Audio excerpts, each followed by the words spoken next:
But yes, thanks again for being here. I'm Phil Lindeman with Krystal 93. I'm going to be the moderator today for the special election forum. And we have both of our candidates with us today. We have Kevin as well as John. And we are going to keep it pretty much the same as the last forum if you were here for the forum that we did before.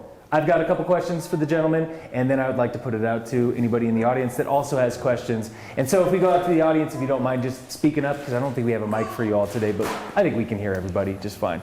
So yeah, we'll do about 20 minutes of questions that I have, and then we'll turn it over to everybody else for as many questions as you all have of our candidates that made time to be out here today. So first we'll start with Kevin. And Kevin, if you don't mind just telling us, take a couple minutes, tell us about yourself, why you're running, and anything else you feel like people need to know about you as a candidate. Thanks, Phil.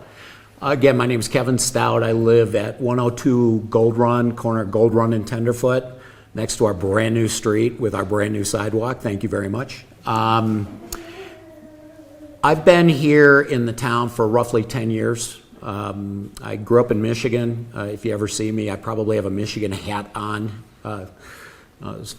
As you see me walking around the neighborhood. Lived in the Philly area for almost 20 years, and then my wife and I moved out here when we were beyond family commitments. We looked around the county, and our first place we owned was a little place in Breckenridge, and Breckenridge was a neat place to visit for a week or two a year, but for us it was too crowded. It was too congested. Traffic was brutal. If you wanted to get on or off the mountain coming up on the weekends, it was next to impossible sometimes. And we settled on Dillon for two reasons. One, we thought we'd spend more time here in the summer. But two, we liked it. We liked the feel of the town. We liked what it represented. We liked that it didn't want to be the big towns surrounding us. And that's why we settled here. We started off, we lived in the core, we lived above the bowling alley. So I got to experience the core firsthand living there. And we ended up settling in our home that we've been in now for close to 10 years. And for those of you that have been around and have come to meetings and seen me speak, I viewed myself as the agent of the resident. There was a lot of things going on in this town that I think residents would come, they would speak, they would talk, they would get engaged, and they would be ignored. And I think that has happened. I think part of that happening was because we hadn't had an election since 2014, and I don't think our representatives felt like they were accountable to the residents and the voters. And we serve at the pleasure of the voters. And we learned that this go around. So why did I decide to run?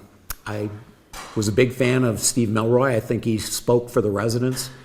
And Steve unfortunately had to leave us. And I wanted to make sure that we didn't lose the progress we did at the last election with people who wanted to represent the residents and achieve what I call balance. Balance between residents, balance between business and the town and tourists, but not growth and tourism at any cost to the point where it basically crushes us. So I decided it was time to step on the other side and be part of this, because if you're going to complain, you better step up or don't bother. Great. Well, thank you, Kevin. And John, yourself. My name's John Woods. That's my wife Karen right here. I moved to Corinthian Hill 6 years ago. We bought our house as a second home because I always wanted to be that ski patrol guy. I always wanted to be that local in the mountains. My first time in the mountains was Aspen when I was 8 years old, and we've been coming out here ever since. My first pair of skis were wood, probably bought from the Sears Roebuck catalog, so that's how old I am. But when the time came, people in their 50s, where I'm from, always looking for second homes, and so we're saying, okay, where are we going to go? And so we chose the mountains, and so we looked in Breckenridge, we looked in Vail Valley, and we looked pretty much took for a few years, and we chose Dillon for really two reasons. This is what I wrote before, because we have the lake, no one else does, and we have this great amphitheater, and no one else does. I'm a real rock music or music aficionado. I spent 15 years working for this company, Live Nation, in DC, which is a 25,000 seat amphitheater, and I just love the electricity of music. And so one day, when I was out here still, a part-time resident, I read in Summit Daily that they were having their first ever paid show. Some of you have heard this already, it was in my bio, but first ever paid show, and Matt Miano, the guy in charge at the time, said that they had no experience with paid shows and they were going to learn as they went along. So I wrote him an email right then and there and said, I do have experience in paid shows. Do you need a hand? I'm happy to come in. And so I helped open up that first amphitheater that first year, and I just love that type of thing. I'm so proud of our amphitheater over there. People think it's a done project, and it's not. It's a project that's moving forward. We're going to move forward, but I love it. You might see me over there moving trash around. Because that's what I do. But next, so anyway, the reason that I chose to run, and I just chose the last minute because I have these ideas. I think of myself as an idea guy. I'm a marketing guy, and I have all these great ideas for the town of Dillon that I'm trying to get people to do. I'm talking to Renee, my neighbor. Poor Renee has to listen to all my stories about this is what we should do, this. Kind of like Kevin's telling their people. So, and I decided, well, you know, I'm an idea guy. I want to get my ideas out there to you people. Whether I win or lose, the ideas are still out there, and I want people to consider them because I'm really an optimist for where Dillon is going right now. And like you said, you know, it's one thing for a guy toting trash in the amphitheater to have ideas. It's another thing for a candidate. They pay more attention to what you're thinking about. Great. Thanks, John. All right, so getting into a couple of our questions, we'll try and keep it relatively short. I'll give you guys about 2-3 minutes to answer, and you know, if you start to go over, I'll say, all right, get ready to wrap it up. I'm not going to cut you off like we do sometimes with, you know, like a buzzer, as if it was public comment, but I'll let you know to start wrapping it up. So I want to hear, first of all, give me your top 2 or 3 assets here in Dillon. What you think this town really, really has going for it, and what you as a councilman could do to enhance those assets. And we'll start with John. Okay, our assets are, as I said, the amphitheater, the lake view. I mean, I think the property that Best Western is sitting on has to be the most beautiful property in Colorado, right? Or one of them. Because we all have mountains, but to have the lake in front of the mountains is just a setting that's unreal. So that is certainly an asset that we could use, and there's a lot of opportunity to develop that. Some people are slow growth people and they like it the way it was 20 years ago, and I've talked to a lot of people that like it the way it was and then are reluctant to have change. I'm a person that looks at opportunity and says, okay, it could be better. Let's maximize the potential of what we have here. And so I have ideas about that, and I'm going to share more of the details of those ideas in writing with everybody. But that's the one asset. I think that the amphitheater is, somebody said the amphitheater was awarded the 5th nicest amphitheater in the United States, the 5th, our amphitheater over here. Well, what do we think next? Let's make it the best, number 1. Let's make it the number 1 amphitheater in the country.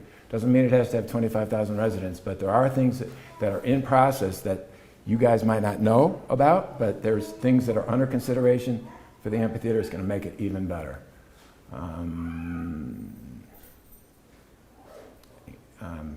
Yeah, and if that's all you had, that's great. Yeah, absolutely. And then Kevin, same for you. Top 2 or 3 assets in here, and what you as a councilman could do for them. Okay.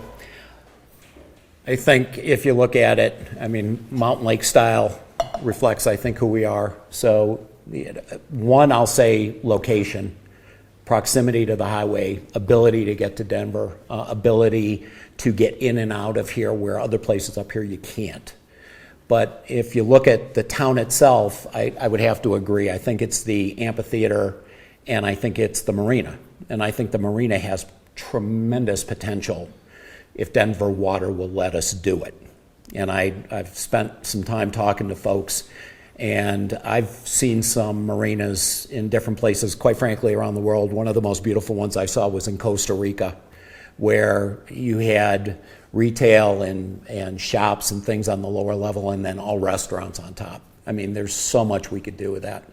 So from my standpoint, I think that is probably got more potential because we've made tremendous progress with the amphitheater.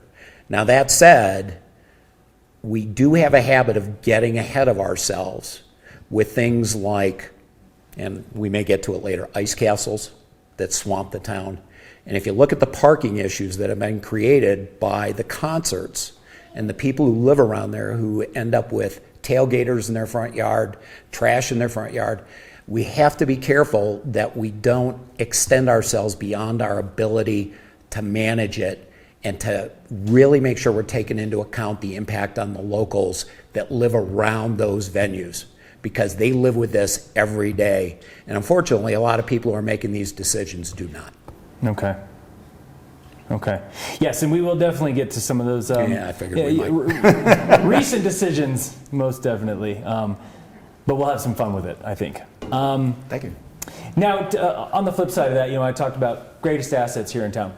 And you started to touch on it, Kevin. Top concern for Dillon, top issue, problem, however you want to phrase it, that is facing Dillon. And again, what you as a councilman could do to approach it. And we'll start with Kevin. Okay. Listening to the residents. I'm going to be really short and concise about this. I think we're making great progress. If you look at the hotel, if you look at the medical center, if you look at the urgent care, if you look at the new buildings in town here, the simple fact is, we're 2 square miles. We're actually less than 2 square miles of land. And I confirmed that online tonight. So, when you look around, there are limits on what we can do. We're not going to bulldoze this town and start over. We're not. But whenever we do anything, we have to consider the impact on those residents, those people that live around it, as opposed to basically saying, I think it's good for this business here, therefore I don't care what the residents say, I'm going to basically outvote them and ignore them. And that has got to stop. And my personal commitment is, and I've already had people, I got a sign out in front of my house, people are driving up and just talking to me when I'm cutting my grass. I will listen, I will make myself available. If you call me, I will return your call. I won't always agree with you, but I will agree to listen. And John, yourself again, top concerns for Dillon. Well, I agree totally with that about the listening thing. So a month ago when we're writing these position papers, I was thinking I'm Mr. Idea. And then I start sharing those ideas with everyone and finding out, whoa, they've already talked about floating restaurants. They've already talked about the Dillon fan club, maybe in a different way. So I found out, talking to people, getting signatures, that everyone does have opinion. People, the town of Dillon, people have ideas and they're very willing to share those ideas with them. So I was going to make a pledge, sure, I'm going to give my email address out to anybody, and I promise if you write me an email, I will respond. I promise. I don't know about the phone call thing, but living in Corinthian Hill, I was made to understand that a lot of people are concerned about the core. Our core, we really don't have restaurants here, which to me initially, like a year ago, I would have said, that's fine. I mean, I go to Frisco, I go to Breck. I mean, I have all my favorite places and wasn't really looking for any place in the core necessarily, but other people seem to want to do something about the core.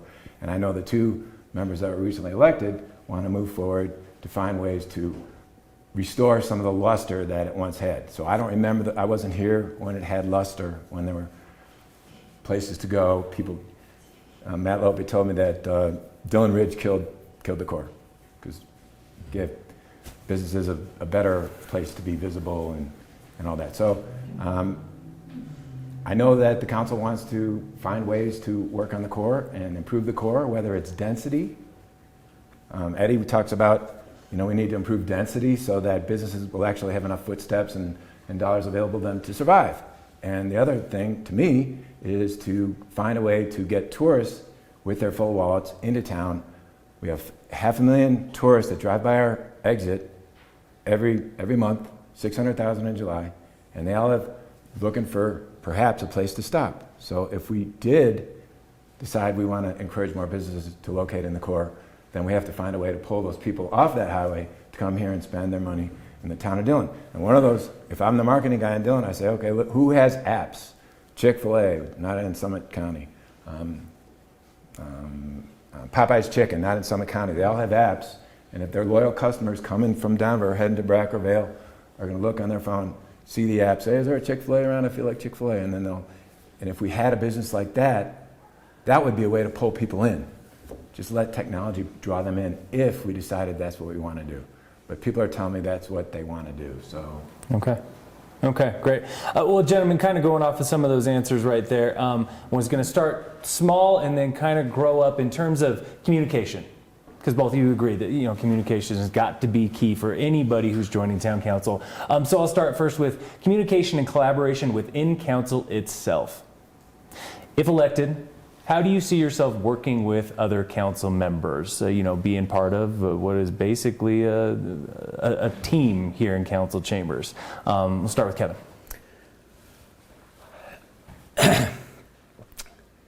When it comes to council, I think over time the group has maybe not challenged themselves enough.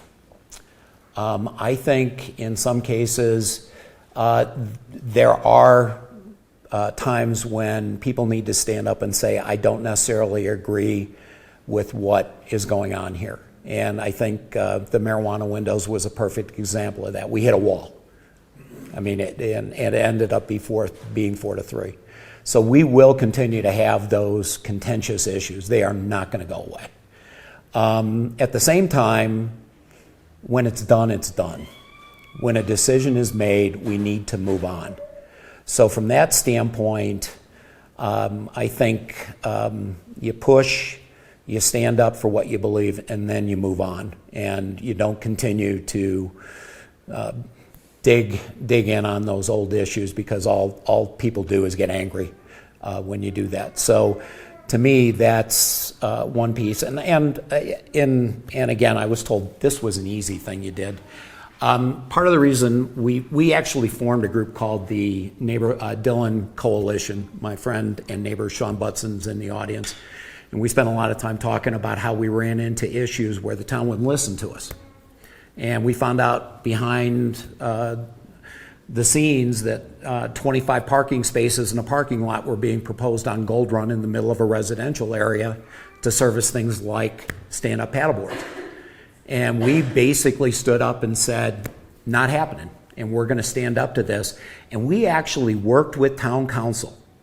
And I will take some of the credit for this, because it was my approach, not somebody else who took claim to it previously. It was my approach that said, we can sit down and we can solve this in a meeting. And we did it. Now, was it easier than parking? Was it easier than marijuana? Was it easier than dealing with short-term rentals? Absolutely. But I've done it, and I've done it with many of these same people. Great. And John, yourself, collaboration within council. I'm a business guy. I've been involved in high-level negotiations. I mean, when people disagree, if I had a proposal and I'm trying to get through the council, then it's up to me to be a salesman to figure out, let's say, tweak the proposal to meet the needs and wants of the other council members. And if you can't do that, then you go back to the drawing board. I haven't been involved in contentious issues. I wasn't here when I heard about that. So, I don't know how prepared I would learn I guess I'd have to learn as I go along. But I'm a salesperson, and getting angry doesn't usually work. So. Okay. And I know both of you shared with me before that first time running for a council. And I think one thing I've heard from lots of council members, everybody, especially if they're first time, the learning curve is steep. The learning curve is steep. You got to wrap your head around a lot of stuff that you never knew you were going to have to deal with, and that's where maybe leaning on the other council members, people who've been there before, really does come in handy. Speaking of partnerships, now going to the bigger collaboration. How do you see Dillon working with other towns? Because, you know, Summit County does share a lot of similar issues. You know, what's happening in Dillon might not be exactly what's happening in Breckenridge, Frisco, wherever, but there are very similar issues. Workforce issues, business issues, you know, emerging issues. You know, how do you see Dillon and you as a councilman working with other towns, you know, relying on those other people who maybe have been there before, or maybe they need a little help from you too? And we'll start with John. So collaboration between towns. Can I tweak the question to talk about other collaborations for workforce housing? Because I wanted to talk about, I think we should collaborate with Vail Resorts. No one likes Vail Resorts. No one likes Vail Resorts. But Breckenridge has quite successfully cooperated with Breck Ski Resort, the division of Vail Resorts in Breck. So when people talk about workforce housing, the first thing that comes to mind to me is that Vail Resorts has all that workforce housing over there at Keystone that's vacant in the summer. The kids go home or wherever they go, but they're vacant. The Vail Resort employees cannot live in those unless they're working for Keystone, and Keystone doesn't hire that many people in the summertime. Meanwhile, we have needs at our marina, we have needs at the amphitheater, and if we could collaborate with Vail Resorts to somehow say, okay, ex-employees are about to go on leave, why don't you, if you work 20 hours for the town of Dillon, this summer you can stay in our place. So that's my first thing that came to mind for workforce housing. It's right over there. If we could work that out with Vail Resorts. Let me bring up one quick example. So everyone's been to the amphitheater. We have the security team that comes in, the guys in the yellow shirts, and many of those people are coming here from Grand Junction. Do you believe that? And they punch in when they show up for the van in Grand Junction. So they're paid for 2.5 hours to get here, paid while they're at the show, 2.5 hours back. So if we could get some of those Keystone employees, we'd have our own security team here. They'd be younger. They'd look a little nicer, not to be mean to those people, but I mean, so I think, such a win-win. So if I'm on the council, I'm going to find out if we can, how do we get in conversations with Vail Resorts? Okay. Yeah, and Kevin, yourself, collaboration, and yeah, absolutely, you could take it beyond, you know, other towns to any partners that are larger than Dillon. You know, I've been sitting in on council meetings on and off since I've lived in this town. I've also been very outspoken on certain things when I believe we're going in the wrong direction. One thing I have not spent a lot of time on is looking at how the different towns work together. That's something I have. You talked earlier about the learning curve. That's something I have to learn because, you know, last time I checked, we're part of Summit County. So we have a county government that kind of fits around us, and we're not going to operate in a vacuum. The solutions, I think, to workforce housing and some of the other things, I think we have we can't solve them in a vacuum. When one town does it, another town's going to do it, and another town's going to do it. I do want to make sure, though, that we don't follow blindly. I'm getting the impression more and more that one town does something and we feel like we have to do it. Whether it's marijuana windows, whether it's taxes on short-term rentals. And I'm not saying it's right or wrong, but it's like, okay, Breck did it and Silverthorne did it, so we got to do it. Well, yeah, but then we turn around and also charge people for a parking space, and if you've got a house in Corinthian Hill that you're renting out, chances are you're not using parking spaces in the core. So why should you be paying for a parking space in the core? I think there's sometimes a knee-jerk reaction to say we got to do this. And I don't know as we always think through all the repercussions of those decisions before we enact them. And I don't want to get into analysis paralysis because I think sometimes you just got to jump. But I think you also got to think through the implications. You know, we needed to, in my mind, really think about a lot about how we were going to administer and what the potential issues were with the parking fee before we started talking about the price. I think we might have had it backwards. Okay, great. Well, gentlemen, that was the end of my longer questions. Now I got a lightning round. And before, when I had everybody go through the lightning, I was like, give me 1 or 2 words. Well, I'm going to be a little nicer this time. Well, there's only 2 of us. You can give me a full sentence. Okay. You can give me a full sentence, but not run on novelist type sentence. Try to take your time to think through the answer, and then give me just 1 sentence, because a lot of these things are stuff that we've touched on already. Mm-hmm. But it's kind of the big issues that I've seen people in Dillon talk about, especially over the past couple years. So we'll start first with, and we'll go Kevin, then John, Kevin, then John, Kevin, then John. Walkability. Just 1 sentence on walkability.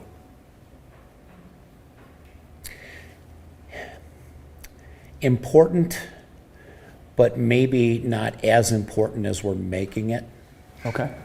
And John?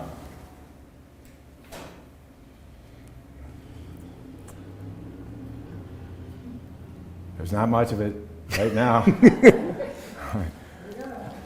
There you go. I think that's good. Yeah. John, now we'll start with you again. Waterfront. Should be spectacular. Kevin? Huge potential. All right. Amphitheater. Kevin?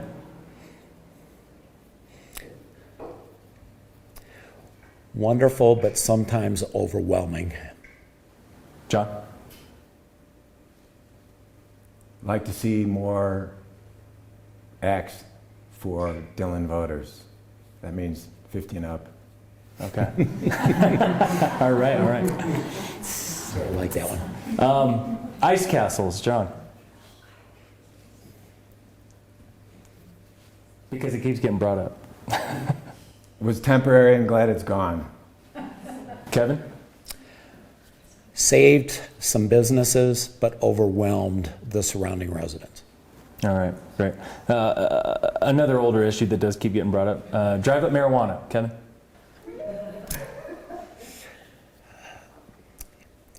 Decision totally inconsistent with what the residents wanted. Okay, John, yourself?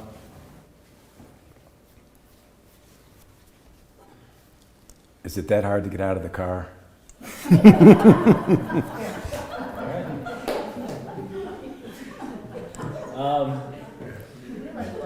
Can you vote for both of us? Do you mind?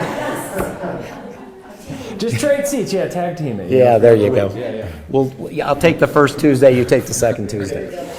All right, I only got a couple more of these. John, Uptown 240.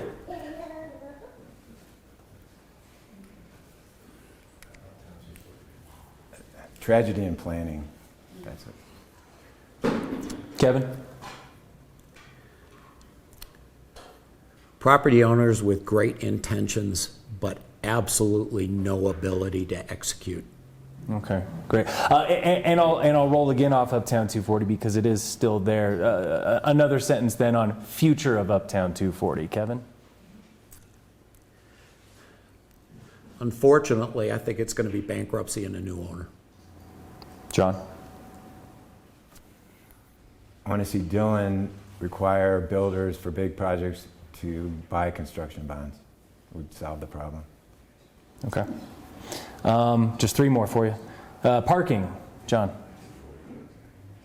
Just a few short. I want to talk about that in depth later. Yeah. Moving in the right direction. All right. Kevin?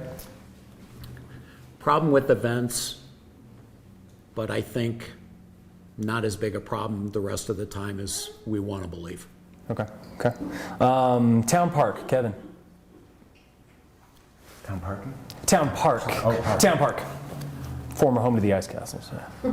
Get it done. Let's get some more establishments in Loverview that support people that are going to be there. Okay. And then my final one, coffee shop. John? Love to have one in town. And Kevin, yourself? Poster child for what we need in town, but sometimes the default may be to excess. Okay. All right. Well, gentlemen, that was all I had for the lightning ones. Thank you again. I really appreciated the answers. Anybody have a question for one candidate, both candidates? Anybody? Yeah. Please. How do you feel about the lodging tax and the excise tax that is going to be on the November ballot? I guess I'll take it first. Renee was telling me about it, so I told myself I'm going to have to read about it and think about it. My first impulse is I don't like treating, I want to treat everybody the same. I don't like taxing property. I don't like taxing you and not me. And so my first gut reaction is, yeah, let's tax the people that are here that can't vote. And so I'm going to have to think long and hard. I know that the money would help fulfill, budget needs that we have, and that's what I told her. I haven't decided yet. I'm going to have to read the language. I think we've got two types of short-term renters in this town. We've got people who live in their homes and might do it for a couple weeks a year. Then we have people who don't live in the county, bought these investments, and to me they are absolutely no different than a hotel. Therefore, should be subject to the same taxes as a hotel. Now, how we determine who is who and the execution part of that, I don't know. But from my standpoint, if somebody buys an investment and decides to put short-term rentals in the middle of a residential zone and they don't live there and they never spend time there, to me that is not a residence, that is a lodging and should be taxed as such. Can I make one additional statement? Thank you, Mike. The fact that we double dinged short-term renters or short-term people who had short-term rental properties, to me, I don't think was right. I think we made a decision on parking and then made a decision on an excise tax, so we hit them twice. I think we should have looked at those at the same time and taken a holistic approach. But again, sometimes I think we pick something and we go after it, and then we might have to rethink it when something else is decided later, rather than saying, let's look at all sides of this and make sure what we're doing is not potentially in conflict with some of the other things that we're looking at doing as well. And I also would add, okay, so I hope that the language of this, what we're voting on in November, is explaining how, like, for example, how does the tax lead to a coffee shop? So sometimes you have to take your medicine. Say the short-term, if you're a short-term renter proponent, guess what? They can charge 30% more this year than they could last year. So it's. I'm not saying that we can't tax them and it's not fair to tax them because they can figure out a way to do it. But we have to understand as a community, what's that tax really going to do? I mean, how does that build the coffee shop? I hope that, because I will read the language in November and then make a decision from that. So I hope the language is a good sales pitch. What are your thoughts on short-term rental restrictions for property owners? You want me to take this one first? Sure. My turn? I don't like the fact that you can or cannot tell a property owner what to do with their property. I don't necessarily think that just reducing the number is going to solve. Again, I think we may be, and again, I don't totally understand all the ins and outs and why everybody's doing it, but if I bought a house to rent it out and I am going to live by my HOA rules and I'm going to be a good neighbor and I'm going to patrol it, et cetera, why shouldn't I be able to do that? I mean, that's the country we live in. Now, if you're not controlling it, if you're creating problems for your neighbors, there's a property over in Keystone Ranch that advertises that they can sleep 30. So there are also people that go to the extreme. So from my standpoint, I'm not necessarily supportive of doing that because I don't know what problem that really solves, personally. We are in 100%, well answered. We are in 100% agreement on that. We almost bought a house, my wife was going to buy it for sure. Slept 28. And you guess what? When we went in there, that place was beat up. From 28 people moving their suitcases in and out every week. So, but I agree. This is America. Who gives us the authority? If I don't want people telling me, this is my house. It's not our house, it's my house. So follow the rules, make rules. Rowdy neighbors, find a way to deal with it. You know, I don't see Kale out here, but, you know, if the police have to get involved, you know, let's enforce the rules. But it's, you know, it's my house. That's what I think. So I guess, gentlemen, I would say, do you feel like Dillon needs to spend a little more time figuring out how rentals are managed, overseen, permitted, everything that goes into?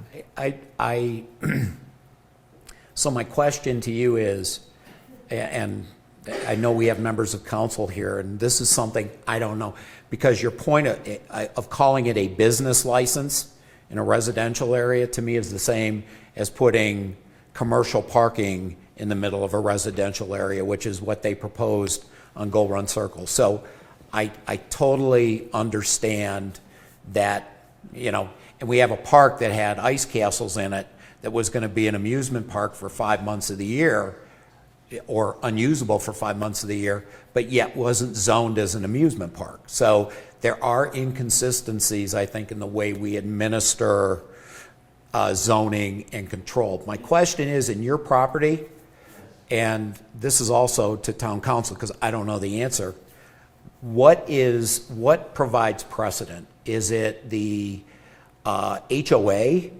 In my case, there's not an HOA, so it's irrelevant. But is it the HOA or is it the town rules? So if I'm in a property that basically has an HOA and the HOA votes to not have short-term rentals, and the town says I can have short-term rentals, which one takes precedent? I mean, that's my question to the members of council, because I don't know the answer to that. So now you're into a situation of you've got an entire property where it's kind of like our elections now. It's like 50-50. You got 50% of the people who don't want short-term rentals and 50% that do. And again, that's why when I talked about easy problems versus hard problems, this is a hard problem, because if somebody doesn't want it, but their next door neighbor does, then how do you meet that? But at the same time, I saw an article in the paper where somebody was talking about the fact that they had bought their house and now they can't afford it because of the fact that they can't get a short-term rental license. Not our problem. They made a business decision in an environment that we have right now, and I'm sorry, but that was a decision they made, and that's the rules that they bought into, which is the same thing. Anybody who buys in an HOA, they sign up to those rules when they sign up to it. I'm sorry, a little long-winded on that. Thank you, Josh. John, did you have anything else to add? I mean, I'll say, so Josh is the president of my neighborhood, and I asked him to come here, actually. So it's a real divisive issue. I mean, every time we're having something going on in Corinthian Hill Homeowners Association, no one pays any attention unless they talk about short-term rentals. So but who knows the answer? Yeah. You know, who knows the answer? As real estate values go up, I've had three neighbors within 3 houses of me have sold out, and the new people have come in and they're short-term renting their houses. So, and what does that do? I'm not saying, what that does is it stresses our public, our pool, our sauna, all those things that we have for residents. Now you got vacationers, and 10 people with their inner tubes are running into the pool. So I'm not saying I love short-term rentals, but I don't know what the answer is. And this is not something, unfortunately, that I think is going to be solved in either one of our terms. I think we got to listen and take appropriate action based on the reality that we live in. Because I don't live with an HOA, and I live in the middle of a residential area outside of town, but most of the homes around us are short-term rentals. So we got the same issue. Okay. Did anybody have a question that did not have to do with short-term rentals? Because we could keep going on this if that's what all the other questions were, but we'll go with you over on the end and then to you, sir. So my question is, what is your plan? What are you going to do about it? I mean, last I heard, there's activity that's happening. it's obviously is legal right now.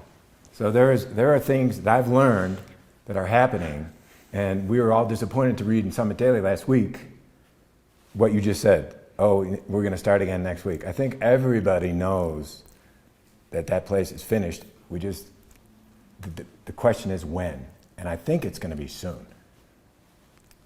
And I think you should ask Nathan about it.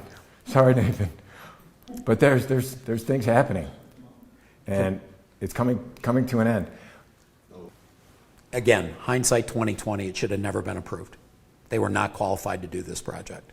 If you look at the project next door, Danny Isles, who owned the gas station, built a hotel, and the first thing he did was found partners. The family got greedy, tried to do it all themselves, and you see how it turned out. Danilo is a bright young man. I sat through a lot of the meetings where they presented it, but he's never developed anything. And that's the reality of what we approved. Now, I've asked questions of people on town council. I haven't talked to the lawyer. Under what authority would we have been in a position to not approve that because it met code, it went through our architectural standards, but I can't get anybody to tell me under what authority a town can reject the project. I'm told we can't audit their books. I'm told we can't do a review of the financing. So please let me finish. I'm sorry. Yeah, no, that's okay. So my problem is, as I come to it now, I ask the question, what can, in fact, the town do? Could we condemn it? Well, once you get tied up in court with legal proceedings, and I understand they're in the hold to prior agreements to the tune of $7 million. So they got to pay that off before they get to the point of being able to do anything go forward. And somebody's got to explain to me who in the hell, excuse my French, who's going to loan them money to do this project based on the history. So part of the issue is right now, and I sat in on the meeting where they were supposed to present on last Tuesday, and the answer is they're not coming, we'll see in 6 weeks. So I'm with you, I see the frustration. And I think the flippant comment that was made in our last meeting about the crane, it's not a crane problem. Well, if you're running the View restaurant, it is a crane problem. That's one aspect of it. But what I don't know yet is legally what we can do other than not give them another extension, which we should not have done probably a year ago.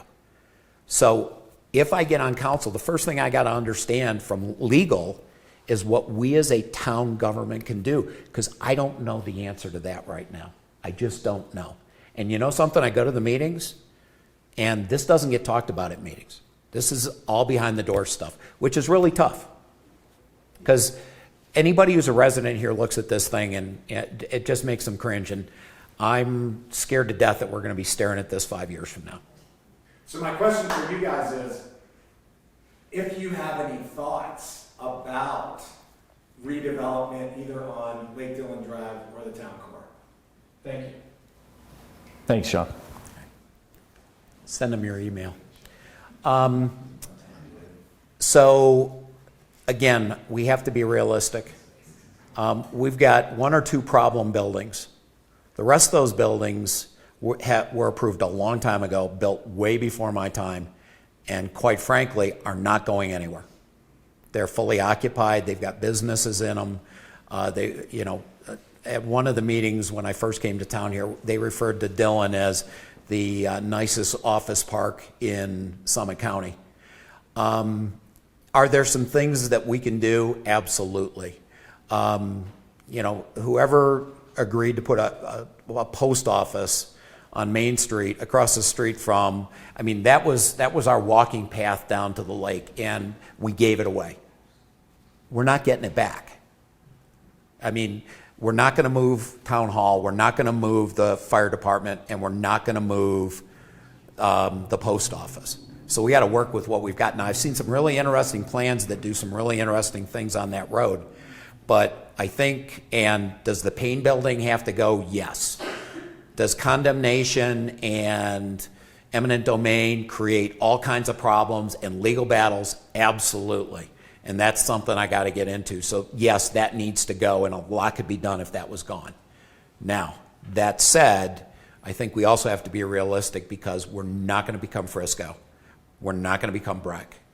And unfortunately, I think one of the areas that the town has slipped is when you walk around this town, it is unkept. Buildings are overgrown. I lived in La Riva, and the last time that property was done, it was by the residents. We did our own property because we couldn't get the developer to do it. So maybe some basic blocking and tackling, like getting together with businesses and getting them to fix their own property so it's more appealing down there, might be a good place to start. Let me clarify and say, all decisions are the best decisions at the time based on the knowledge and the insight you have. And when I make my comments, I'm making my comments that if I had it to do over again, would I put a post office on Main Street? Absolutely not.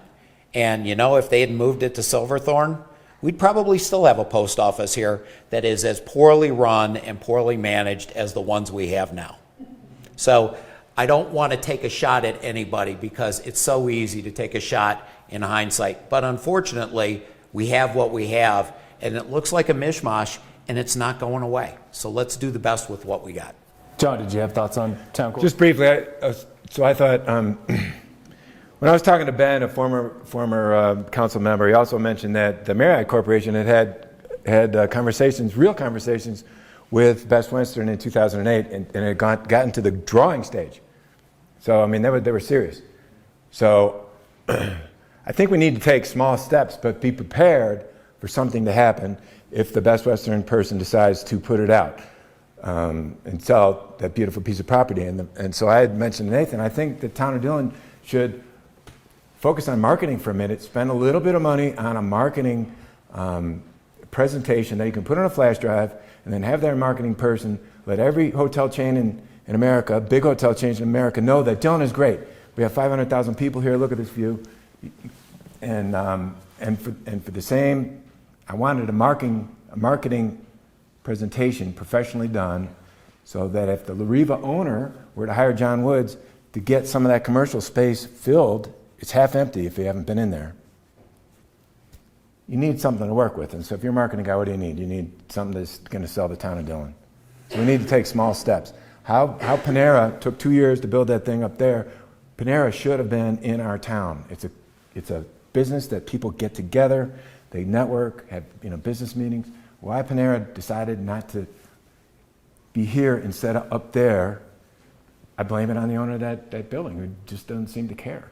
But I think he might need some help from us, the town of Dillon, to let people out there know that they have this great opportunity. By the way, I want to be the first one to say I do not want a 500-unit Marriott property anywhere near our lake. Because at that point, guess what? Everybody's lost their view, and we got a riot on our hands. Same way we proposed a 90-foot building originally at the corner up here. So let's be real about who we are and what we, I think, can do. I'm sorry? So what would you think about that? First of all, I was at the last meeting, and I know the town council is talking about ways of making that installable and uninstallable by event. Do I think, again, unintended consequences. We have paid concerts. That's one of the rules of paid concerts. That's what we agreed to when we went down this path. And unfortunately, I agree with you. I see people sitting out at that Best Western on the picnic table, and they got a fantastic view of that black mesh. But I also understand that the town core is also a blighted area, was identified as blighted. So I think that's correct, isn't it, Renee? I think, yeah, I'm pretty sure it was. So am I wrong with that statement? Exactly. So I personally, except when we have big events like, when we had ice castles with the amphitheater, et cetera, those create parking issues at the time of the event. We've got rules that basically, if you do a project, you have to put in adequate parking. That's what we did at the, with the hotel. So if we develop a property, we should require that property to have adequate parking. And if they got to dig underground, put it underground, so be it. For events, I think you have to take baby steps. Initially, I'd say we need to seek off-site parking for events. The free shows for the Dillon residents, people, they don't sell out. But the big shows that do sell out, that's when we're overwhelmed. And we need to have those flashing signs out there, event parking this way. And we need to locate a place, whether it's, I talked to Carrie about this, whether it's the gifted land over there by the cemetery, and I know that we're not sure that we can do that, but it's something we can pursue. Or if you even have to get all the way to the Keystone lot, but we need to find some event parking and route these tourists that are coming to these shows somewhere else to reduce congestion on show days. We know that I think that the people in Dillon are putting up with a lot of hassles with these shows, the paid shows, whether it's noise, congestion, like you said, beer cans in the post office. They don't want parking in the post office anymore because people leave their trash. We got to do a better job picking that trash up. But so that's the short term, is to find some off-site parking. Breck has it out there. It's not a novel concept. And then we'll have to bus people directly to wherever we decide to drop them off, in front of the businesses or in front of the amphitheater. Gentlemen, well, thanks again. And thank you to everybody who came out. Thank you for your questions. And like I said, I plan on talking with a couple of you after this too, because this is the sort of stuff that I want to get on air. I want to hear what you all have to say about, honestly, what's happening right here in Dillon, because I got to admit, I'm not a Dillon resident, and I would love to talk to people who live right here about what is happening day in, day out, stuff that you see. But thank you to everybody who came. Really appreciate you making time to come out here. And of course, thank you to both of you. Did you have any final words, any comments, anything that you want folks to know before that election, September 13th? Reminder, this is an in-person election. First one we've had since I've lived here. So you got to go, but you can do absentee if you're not going to be here. Adrian's got forms. They're also on the website. You can get it. You can fill it out, turn in your ballot in advance, but please just vote. I agree, vote, because whether Kevin gets elected or I get elected, the other councilmen will take us more seriously if we have 800 votes instead of 50 votes. Yeah, I'm guessing this might be 13 to 11 by the time we're done. But well, thank you, gentlemen. Thank you.